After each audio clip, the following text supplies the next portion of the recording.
మూర్ఖులని, మూర్ఖత్వం అని విశ్వాసాలతో సహా చాలామంది చెప్పారు. బ్రదర్, మీరు స్ట్రీట్ గాస్పల్ పరిచర్య చేశామన్నారు. అయితే మీరు స్ట్రీట్ గాస్పల్ చేసినప్పుడు ఎలాంటి ఇబ్బందులు మీరు ఎదుర్కొన్నారు?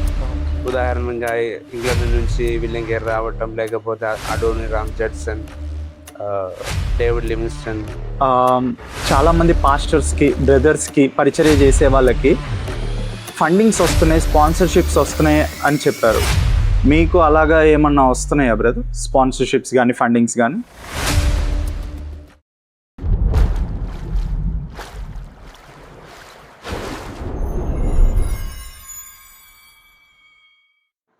Praise the Lord brother. Praise the thanks Lord. For joining with Jesus angler.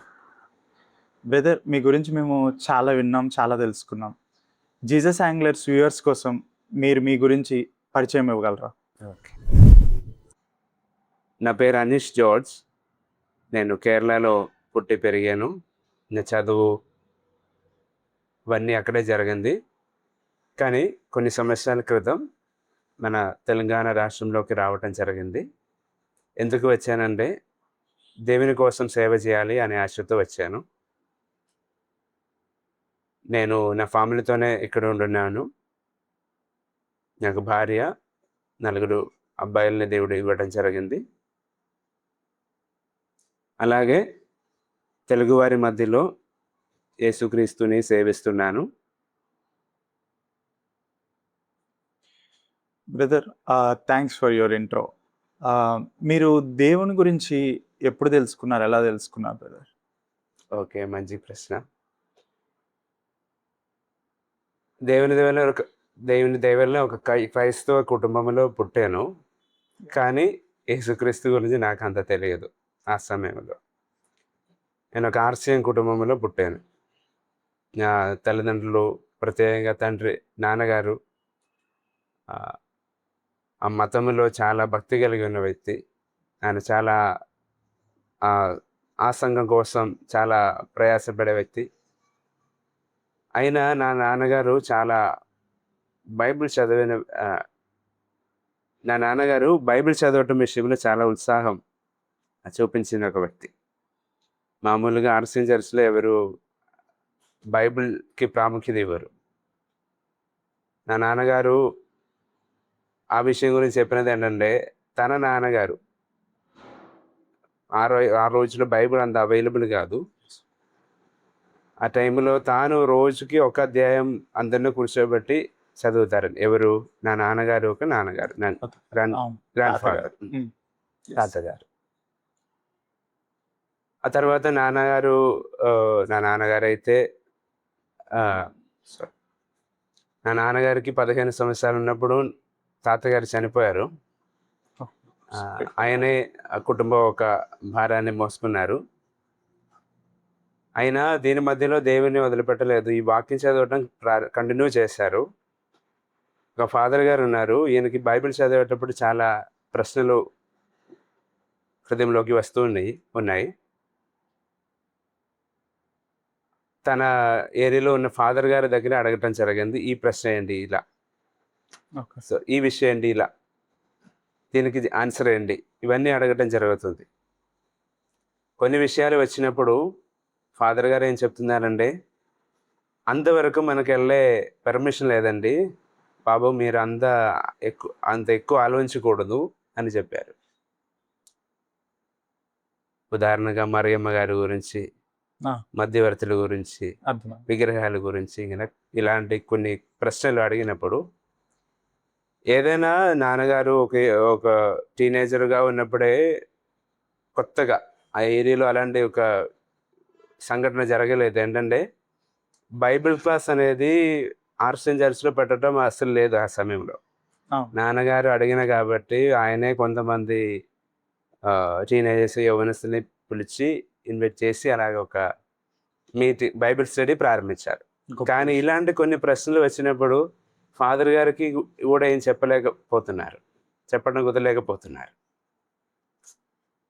ఏంటంటే సంఘానికి విరుద్ధంగా మారుతుంది అనేది ఆయనకి భయం. ఆయనకు మంచి మనిషి, కానీ అలాగా బైబిల్ స్టడీ ఆగిపోయింది. ఇలాంటి ప్రశ్నలు వచ్చినప్పుడు ఆగిపోయింది. తర్వాత ఎక్కడో వెళ్ళి తర్వాత దేవుని వాక్యం నేర్చుకోవాలని ఆయనకి ఆశ ఉంది. ఆయన ఒక జాబ్ దేవుడిచ్చారు. ఆ జాబ్ ఒక కాలేజ్‌లో జాబ్ చేస్తున్నారు. Non teaching స్టాఫ్‌గా.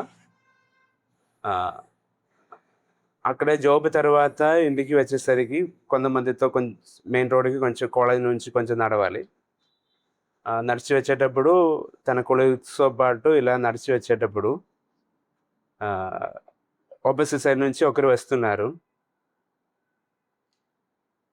ఆయన హలో చెప్పారు. పక్కన ఉన్న కొలీగ్ కూడా హలో చెప్పారు. మాట్లాడుతున్నారు. ఎవరు అని అడిగారు. అప్పుడు ఈ సార్ చెప్పారు, సార్ ఈయన ఒక లాయర్.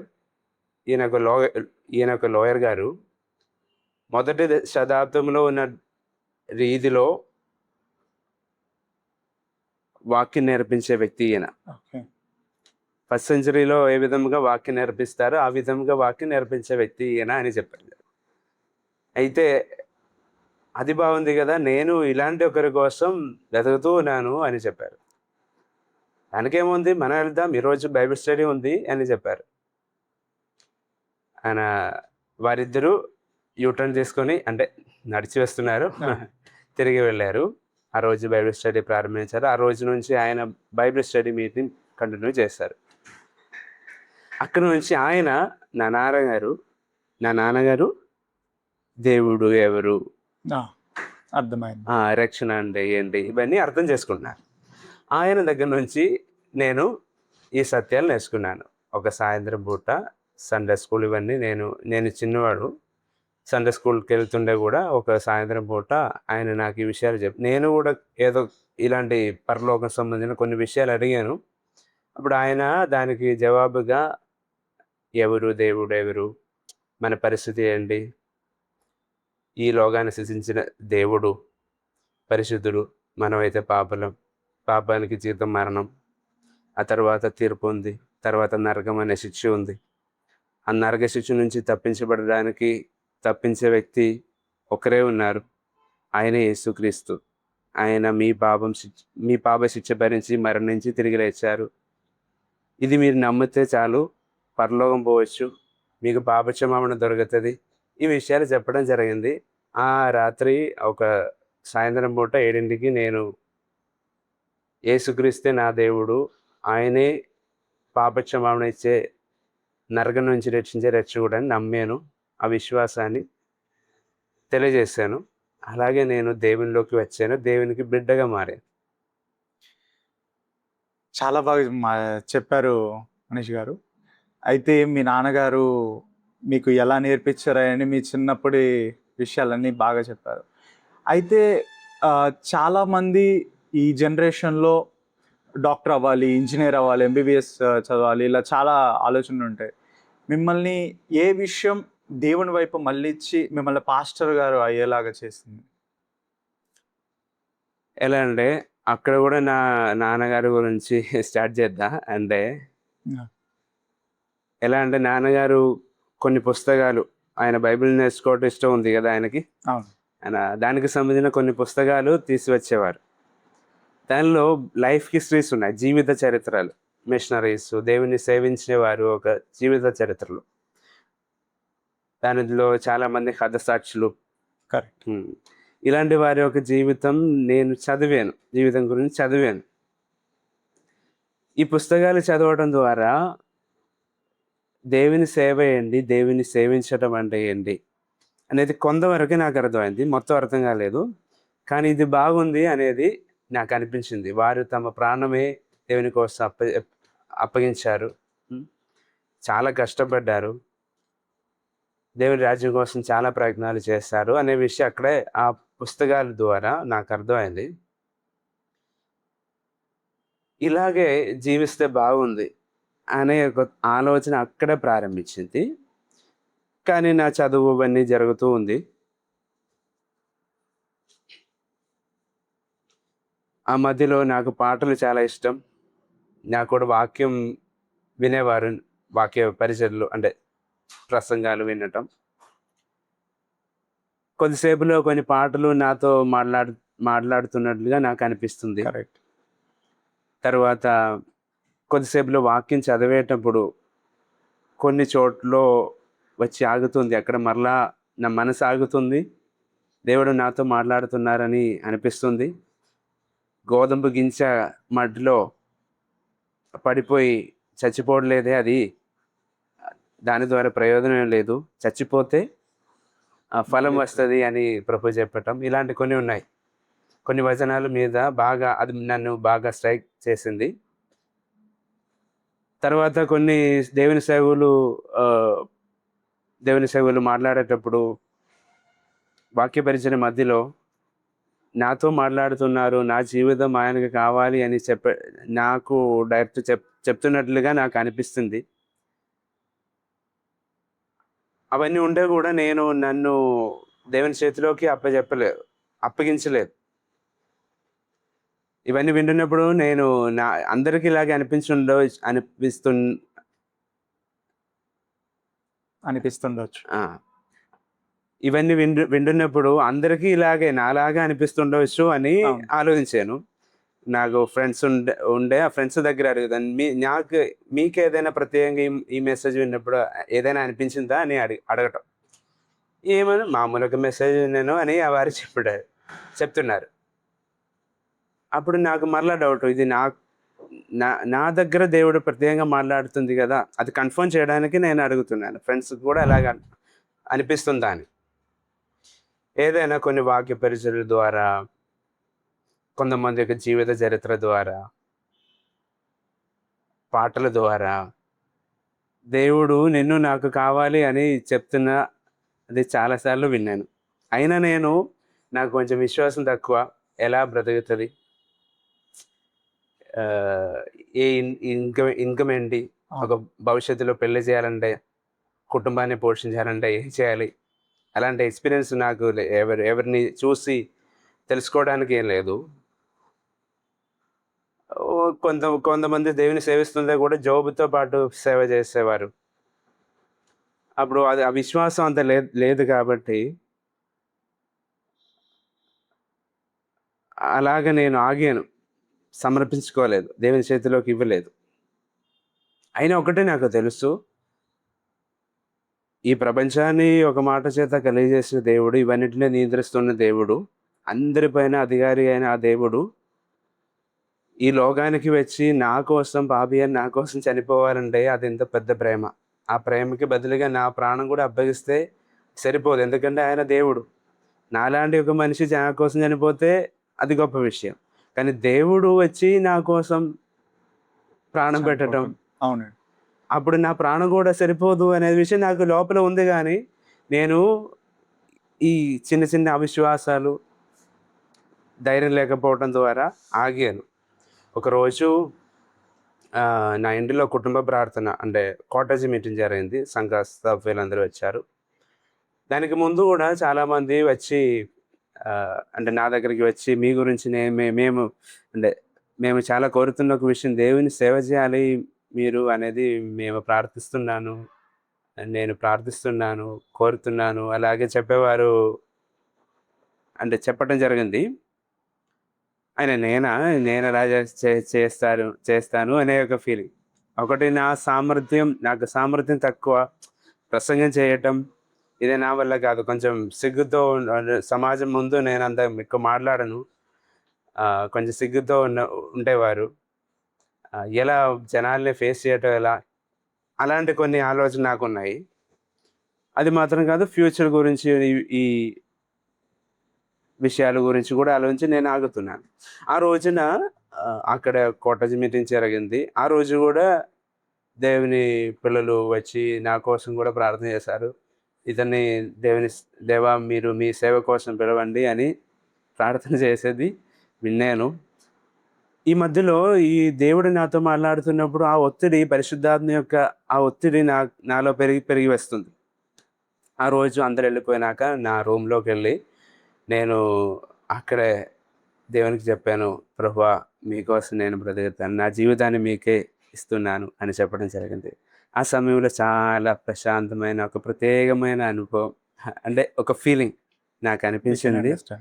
అలాగే నేను దేవుని చేతిలో నా జీవితాన్ని సమర్పించాను. గ్రేట్ వచ్చిందా? క్వశ్చన్కి ఆన్సర్ వచ్చిందా? అయ్యా, గ్రేట్ బ్రదర్. దేవుడు సరైన సమయంలో సరైన రీతిగా సరైన విషయాన్ని తెలియజేస్తాడు అని మన వాక్యంలో చదువుకుంటాం. అవును. మీ జీవితంలో దేవుడు కరెక్ట్ టైంలో మిమ్మల్ని పిలుచుకున్నాడు. అయితే బ్రదర్, విశ్వాసం చాలా గొప్పది. మీరు కేరళ నుంచి తెలంగాణ వచ్చి ఇక్కడ పరిచర్య చేయటం అది ఎంతో గొప్ప విషయం, విశ్వాసంతో కూడుకున్నది. Like what brought you from Kerala to Telangana? చెప్పాను కదా, కొన్ని పుస్తకాలు ఫస్ట్ తోటు దేవుని సేవించాలనే ఆలోచన నాలో వచ్చినది. ఫస్ట్ కొన్ని జీవిత చరిత్రలు. ఒకవేళ దేవుడు నన్ను పిలిస్తే, ఎందుకంటే నేను చదివిన వారిలో ఎక్కువ మంది తమ ఊర్లో కాదు పరిచయం చేసేది, ఇంకా నీడీ ప్లేసెస్లోకి వెళ్ళిపోవటం అనేది నేను అక్కడ చూశాను. ఉదాహరణగా ఇంగ్లాండ్ నుంచి విలియం కేర్ రావటం, లేకపోతే అడోని రామ్ జడ్సన్, డేవిడ్ లివింగ్స్టన్, ఇలాంటి వారు ఆఫ్రికాలోకి ఎందుకు వెళ్ళాలి? కరెక్ట్. అక్కడే దేవుడి గురించి తెలివి తక్కువ ఉన్నవారు, వారి గురించి అక్కడైతే అసలు తెలివి లేనివారు వారు వెళ్ళిన చోటు. అప్పుడు ఒకవేళ దేవుడు నన్ను పిలిస్తే ఖచ్చితంగా కేరళ, నా ఊరికంటే ఇంకా ఎక్కువ నీడున్న ఒక చోటుకి వెళ్ళాలి అనే ఆశ నాకు ఉంది. పౌలు గారు కూడా చెప్తుంది ఒక చోటులో, ఆయన గురించి ఎరిగి ఉన్న వారి దగ్గర కాదు, ఆయన గురించి వెళ్ళలేని వారు ఆయన చూస్తారు అనే ఒక ప్రవక్త దగ్గర నుంచి ఒక వచనం కోట్ చేసి చెప్తున్నారు. ఆ వచనం కూడా నన్ను బాగా స్ట్రైక్ చేసింది, అది నా మనసులో ఉండిపోయింది. అలాగే దేవుడి గురించి అసలైతే నా ఆలోచన కోరిక ఎల్లప్పుడూ పూర్తిగా తెలియని వారి దగ్గరికి వెళ్ళాలని, కానీ కంపారిటివ్లీ కొంచెం కూడా నీడున్న ప్రాంతంలోకి వెళ్ళడానికి అవకాశం దొరికింది. దేవుడు అలాగే నన్ను ఇక్కడికి తీసుకొచ్చారు. బ్రదర్, మీరు తెలంగాణ వచ్చిన తర్వాత మీరు ఎప్పుడైతే పరిచర్య మొదలు పెట్టారో, there would be so many problems. మీరేమన్నా ప్రాబ్లం ఫేస్ చేసింది మాకు చెప్పగలరా?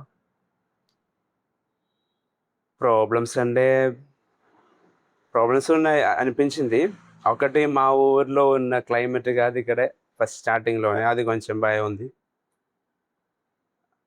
అక్కడ అంత ఎక్స్ట్రీమ్ క్లైమేట్ లేదు, ఇక్కడ బాగా వేడి ఎక్కువ ఉంది.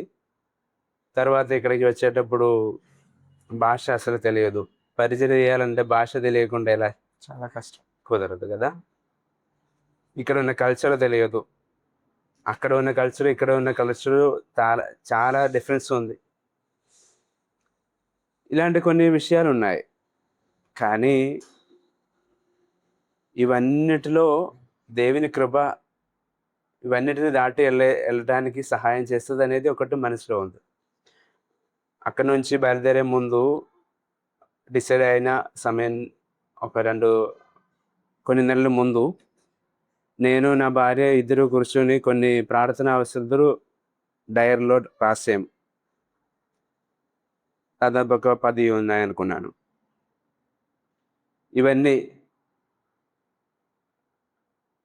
ఈ ప్రార్థన విషయాలు మేము ప్రార్థన చేయటం, ఇలాంటి కొన్ని విషయాలు క్లైమేట్కి సంబంధించిన, భాషకు సంబంధించిన, ఇలాంటి ప్రతికూలమైన సిచ్యువేషన్స్ సంబంధించినది ఎక్కువ ఉన్నాయి. అవన్నీ ప్రార్థన చేశారు. ఎగ్జాక్ట్ అలాగే దేవుడు అన్నిటికీ జవాబు ఇవ్వటం జరిగింది. కాబట్టి దేవుని కృప వలన ఇవన్నీ దాటి వెళ్ళడానికి ఇబ్బందులు చాలా ఉన్నాయి. అది ఎప్పుడూ ఉంది. దేవుని సేవించే విషయంలో పోరాటంతో సేవిస్తున్నారని భక్తుల గురించి వాక్యంలో కూడా చెప్పడం జరుగుతుంది కదా. అది ఎల్లప్పుడూ ఉంది, అది మనం ఫేస్ చేసుకోవాల్సింది. స్టార్టింగ్లో ఉన్న ఇబ్బందులు కొంచెం ఎక్కువ కృప అవసరం. దేవుడు ఎక్కువ కృప చూపించారు. అలాగే అవన్నీ దాటి వెళ్ళడానికి దేవుడు సహాయం చేశారు. మీరు చిన్నప్పుడు మీ నాన్నగారి దగ్గర ఉండి చదువుకున్న బుక్స్లో బహుశా పౌలు గారు కూడా ఉండుంటారు. అయితే వారిలాగా మీరు ఇంత దూరం వచ్చి పరిచర్య చేయటం అనేది అది చాలా గొప్ప విషయం బ్రదర్. అయితే మీరు మీ ఫ్యామిలీతో పాటు ఇక్కడ తెలంగాణలో ఉంటూ ఎన్నో ప్రాబ్లమ్స్ని మీరు ఫేస్ చేశారు. అయితే మీ ప్రార్థన అవసరతలు దేవుడు ఎన్నో తీర్చి ఉంటాడు. అలాంటివి మీరు ఏమన్నా మా వ్యూవర్స్కి పంచుకోవాలనుకుంటున్నారా? ఏదైనా దేవుడు చేసిన ఒక గొప్ప అద్భుతం, దేవుడు చేసిన ఒక మిరాకిల్ నైట్ టు నైట్ ఎన్నో అద్భుతాలు దేవుడు చేయగలడు. మీరేమన్నా షేర్ చేసుకోగలరా వ్యూవర్స్తో? ఫస్ట్ మీరు అడిగారు పౌలు గారితో పోల్చుకున్నారు. దానికి ఏ అర్హత లేదు. ఆయన ఎంతో గొప్ప వ్యక్తి. ఆయన ఆయన గురించి చెప్పడానికే అర్హత లేదు. అంటే అంత దేవుని కోసం కష్టపడిన ఒక భక్తుడు. నేను మామూలు ఒక వ్యక్తి. దేవుడు అద్భుతాలు చాలా చేశారు. చాలా విషయాలంటే కొన్ని సమయంలో డబ్బులు లేకపోవటం, కొద్దిసేపులో నేను అడిగిన ఎగ్జాక్ట్ అమౌంట్ ఆ విధంగా ఉదాహరణ చెప్తే 10,000 నాకు కావాలి, వచ్చే మార్గం ఏం నాకు తెలియదు.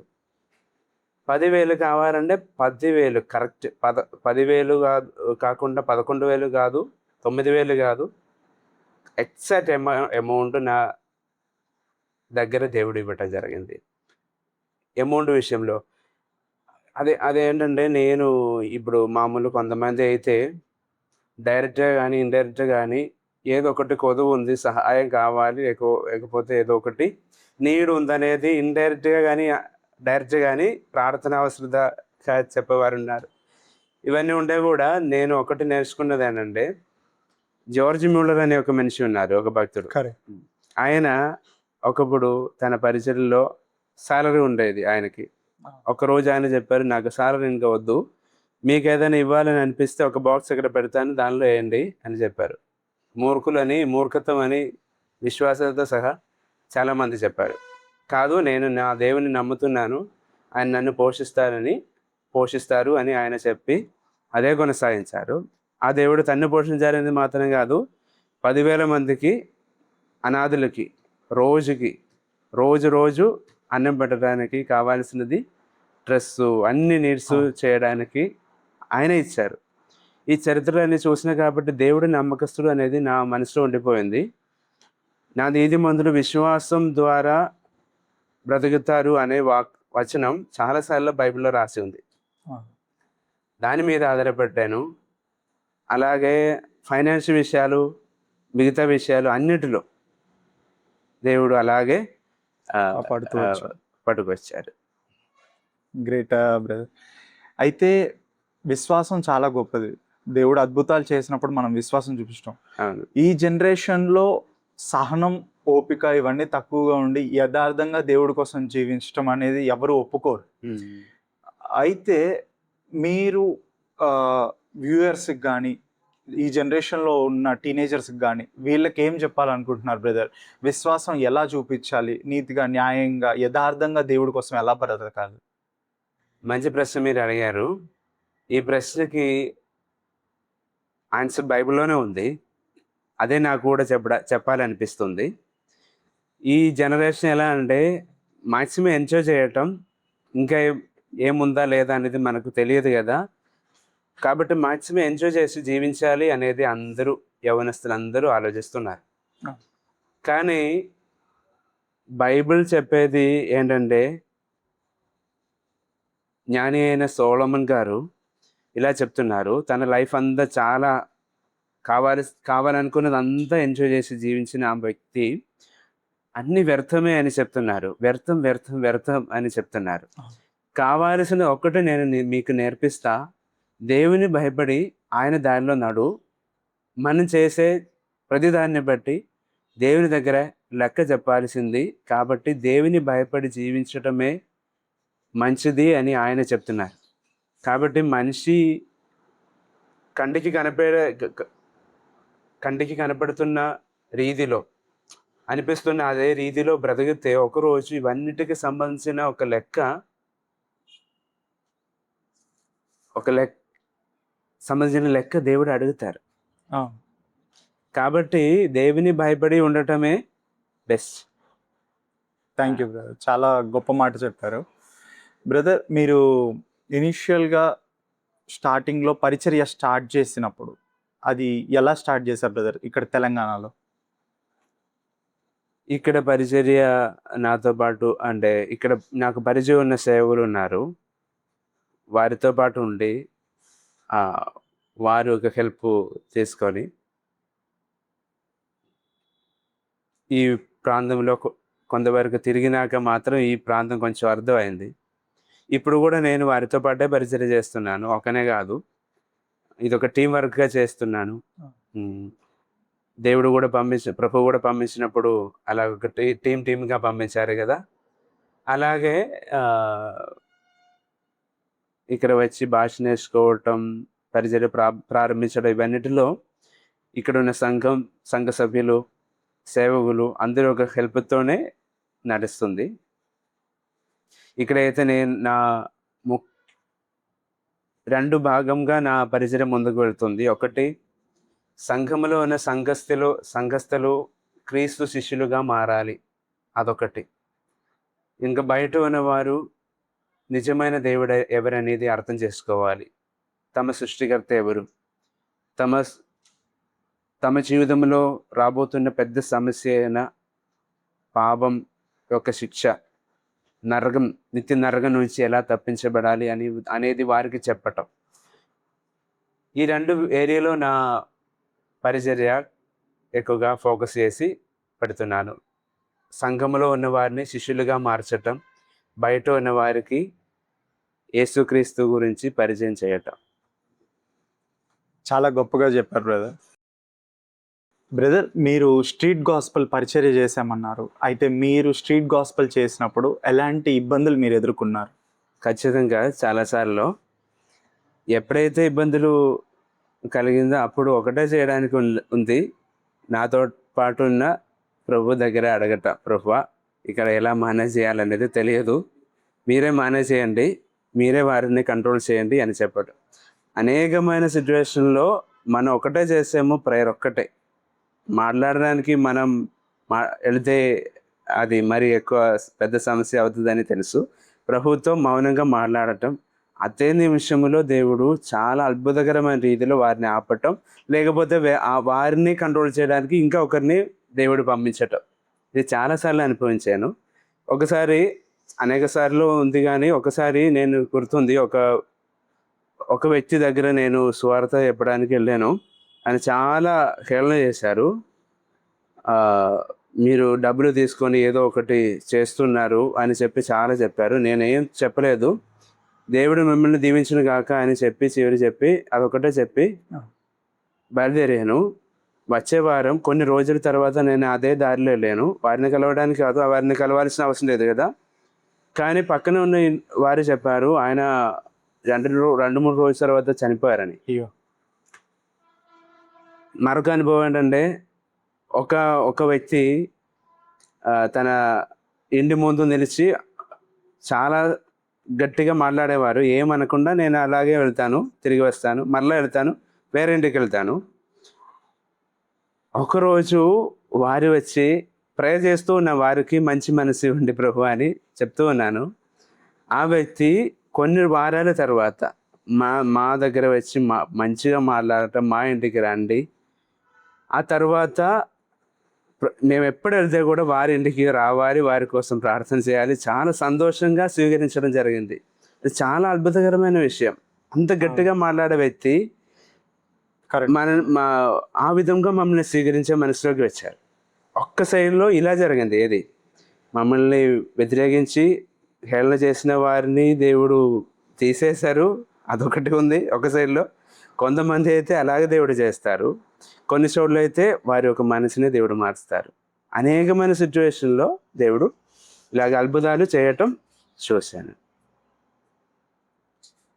దేవుడు ఎవరి మనసునైనా మార్చగలడు. అయితే అది మీ విషయంలో జరిగింది, అది చాలా గొప్పది బ్రదర్. ఈ తరం యువత ఒకవేళ స్ట్రీట్ గాస్పెల్ చేయాలనుకుంటే మీరు ఎలాంటి సజెషన్స్ ఇస్తారు బ్రదర్? ఖచ్చితంగా బేసిక్గా వారికి కావాల్సినది దేవునితో ఉన్న మంచి సంబంధం. దేవునితో మంచి సంబంధం లేకపోతే ఒకవేళ సువార్తకి వెళ్తే సమస్యలు వచ్చేటప్పుడు కృంగిపోయే అవకాశం ఉంది, వెనకపోయే అవకాశం ఉంది. కాబట్టి ఆధారం ఎప్పుడు దేవుడు ఉండాలి, ఆధారంగా ఎప్పుడు దేవుడు ఉండాలి. ఆయన మీద విశ్వాసం ఉంచి వెళ్ళాలి. దేవుడు నన్ను కాపాడుతాను, ఒకవేళ సమస్యలు వస్తే దేవుడు నాకు తోడే ఉండారు. పౌలు, పేతురు, శీల ఇలాంటి భక్తులు ప్రభు కోసం శ్రమను అనుభవించటంలో ఒక ధన్యత అని చూశారు కదా. ప్రభు కోసం శ్రమలు అనుభవించడానికి దేవుడు ఒక అవకాశం అనుగ్రహించారని అనుకున్నారు. కాబట్టి అది కూడా మనసులో పెట్టుకొని వెళ్ళాలి, ఎందుకంటే ఖచ్చితంగా సమస్యలు వస్తుంది. అయినా ఇది నేనేం చేస్తున్నాను, ఎవరి కోసం పని చేస్తున్నాను అనే ధైర్యంతో వెళ్ళాలి. దేవుని మీద విశ్వాసం, దేవుడు పోషిస్తారు, దేవుడు కాపాడుతారు, దేవుడు నడిపిస్తారు, మాటలు దయచేస్తారు, ఫలాలు అనుగ్రహిస్తారు. ఈ యొక్క ధైర్యం విశ్వాసంతో వెళ్ళటమే. బ్రదర్, అయితే మీరు ఇంకొక విషయం కూడా చెప్పారు. చాలామంది పాస్టర్స్కి, బ్రదర్స్కి, పరిచర్య చేసే వాళ్ళకి ఫండింగ్స్ వస్తున్నాయి, స్పాన్సర్షిప్స్ వస్తున్నాయి అని చెప్పారు. మీకు అలాగా ఏమన్నా వస్తున్నాయా బ్రదర్? స్పాన్సర్షిప్స్ కానీ, ఫండింగ్స్ కానీ?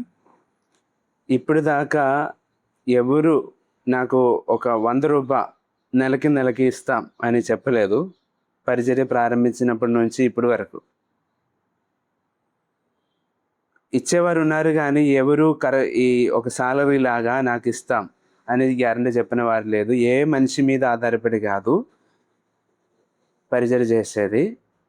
ఒక్కటే, దేవుడు నమ్మకస్తుడు అని చెప్పటం నాకు ఖచ్చితంగా చెప్పగలుగుతుంది. తినడానికి, తాగడానికి, పడుకోవడానికి ఉన్నది దేవుడు గ్యారంటీ ఇచ్చారు. ముందు నా రాజ్యము నీతియు వెతుకు, మీకు కావాల్సినది ఇస్తామని ప్రభు చెప్పారు కదా. అదొకటి.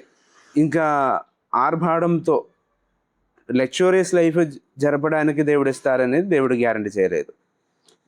దేవునికి ఎలా అనిపిస్తే దేవుడు అది కూడా అనుగ్రహిస్తారు. లేకపోతే కావాల్సిన అత్యవసరమైన విషయాల్లో దేవుడు నడిపిస్తారని గ్యారంటీ దేవుడు ఇచ్చారు. దేవుని గ్యారంటీ తప్ప వేరే ఎవరు నాకు గ్యారంటీ ఇవ్వలేదు ఫైనాన్షియల్ విషయంలో. చాలా గొప్పగా చెప్పారు బ్రదర్. ఎన్నో విషయాలు తెలుసుకున్నాం మీ నుంచి. బ్రదర్, మీరు పరిచర్య చేస్తున్నప్పుడు ఎన్నో ఇబ్బందులు ఎదుర్కొన్నానన్నారు. ఎప్పుడైనా మీకు అనిపించిందా మళ్ళీ తిరిగి కేరళ వెళ్ళిపోవాలి, ఏదైనా ఉద్యోగం చేసుకోవాలని? లేదు, అసలు లేదు. ఎందుకంటే దేవుడు నన్ను ఈ పనికి పిలవటం చాలా గొప్ప విషయం అని ఆలోచించటం. ఎందుకంటే దీనికి మించిన ఒక జాబ్ లేదు. ఏ జాబ్ చేస్తే కూడా, ఎన్ని లక్షలు కోట్లు సంపాదిస్తే కూడా ఈ భూమి మీద అయిపోతుంది. నా డబ్బులు అయిపోతుంది, నా ప్రాణం కూడా ఇక్కడే అయిపోతుంది కదా. ఆశలే నాకు తీసుకువెళ్ళటం కుదరదు. కాబట్టి నిత్యత అనే విషయంలో దేవుడు కొంచెం ఫోకస్ పెట్టడానికి దేవుడు నాకు కృప అనుగ్రహించారు. ఒక యవ్వనస్తుడైన దేవుని సేవకుడు ఇలాగే చెప్పారు, తన దగ్గరే ఎల్లప్పుడూ ఉంచుకోవటం కుదరలేని ఒకటి ఇచ్చేసి నిత్యం తనతో పాటు ఉంచటం సాధ్యమైన ఒకటి తీసుకోవటం, కొనుక్కోవటం సాధ్యమైతే అలాగే చేసేవారు మూర్ఖుడు కాదు అని చెప్పడం జరిగింది. ఆయన దేని గురించి చెప్పారని తెలుసా? తన ప్రాణం గురించి చెప్పారు. తన ప్రాణం తన దగ్గర ఎల్లప్పుడూ ఉంచుకోవటం కుదరదు, కానీ ఇది ఇచ్చేస్తే నిత్యతలో ఆ మహిమ, ఆ ఘనత ఇంకా పెరుగుతుంది అనేది ఆయన అర్థం చేసుకొని చెప్పారు. ఆ భక్తుడు తన ప్రాణమే తన కోసం ఇవ్వటం, దేవుని కోసం ఇవ్వటం జరిగింది. అలాగే ఈ లోకములో సంపాదించటం అంటే పొందుకోవటం సాధ్యమైన జాబులన్నిటికంటే గొప్ప జాబ్ ఇది అని అనుకున్నాను. కాబట్టి ఎంత ఇబ్బందులు ఉండే కూడా దీనిలోనే కొనసాగించాలి అనేది కోరుతున్నాను. ఇది చాలా గొప్ప అవకాశం అని అనుకున్నాను. ఇబ్బందులు ఏం లేకుండా ఏ జాబ్ చేయటం కుదరదు, కానీ ఏ జాబ్ కంటే ఇబ్బందులు వచ్చే అవకాశం ఉన్న జాబు దేవుని పరిచర్య.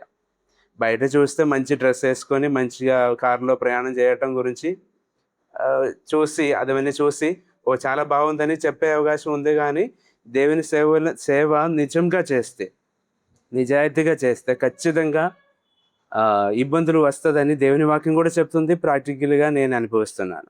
అయినా నేను విడిచిపెట్టడానికి కోరుకోలేదు ఇప్పటిదాకా. దేవుని కృప వలన దేవుడు ఇంకా నిలబెడతారు అని ఆశిస్తున్నాను. ఖచ్చితంగా చివరి నిమిషం వరకు ఆ దేవుని సేవలో ఉండాలని కోరుకుంటున్నాను. చాలా గొప్ప విషయం చెప్పారు బ్రదర్, హౌ ఎవ్రీథింగ్ ఫాలోడ్ అని. అయితే జీసస్ యాంగ్లర్ వ్యూవర్స్ కోసం మీరు ఏం చెప్పాలనుకుంటున్నారు?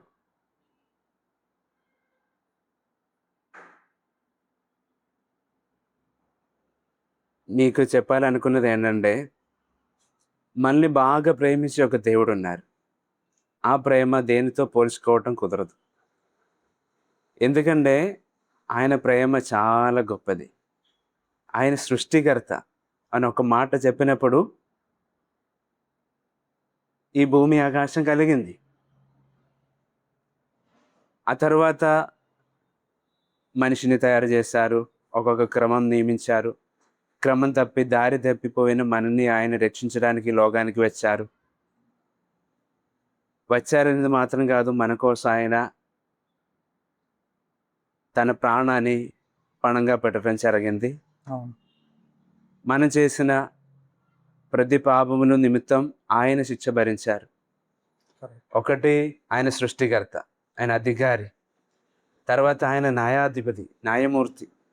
అందరూ చనిపోయినాక అందరిని తీర్పు తీర్చేది న్యాయాధిపతిగా ఆయన ఉన్నారు. ఆ వ్యక్తి ఈ లోకానికి వచ్చి నేరసులమైన మన శిక్ష భరించి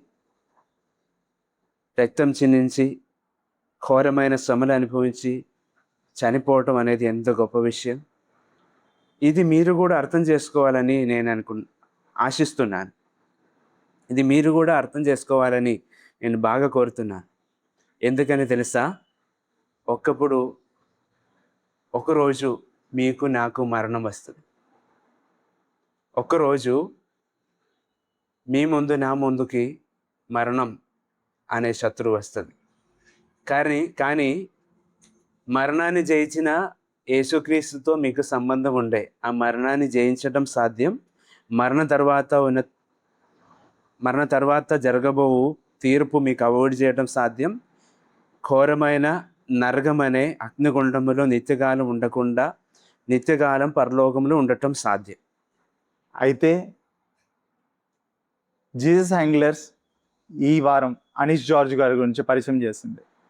వారి సేవలో వారు ఫేస్ చేసిన ఎన్నో ప్రాబ్లమ్స్ గురించి, అలాగే వారి సేవ నిమిత్తం ప్రతి ఒక్కరు వారి గురించి ప్రార్థన చేయాలని జీసస్ యాంగ్లర్స్ టీం కోరుకుంటుంది. ప్రతి ఒక్కళ్ళు దొరికిన అవకాశాన్ని వాడుకుంటూ దేవుని వైపు చూసి దేవునితో పాటు నడవగలిగితే వారి జీవితం గొప్పగా మారుతుంది. అది ఉపయోగకరంగా ఉంటుందని అనీష్ జార్జ్ గారు చెప్తున్నారు. అది మనం చూద్దాం. మళ్ళీ ఇంకొక పాడ్కాస్ట్తో ఇంకొక గొప్ప పర్సన్తో మీ ముందుకి జీసస్ యాంగ్లర్స్ టీం తీసుకొస్తుంది.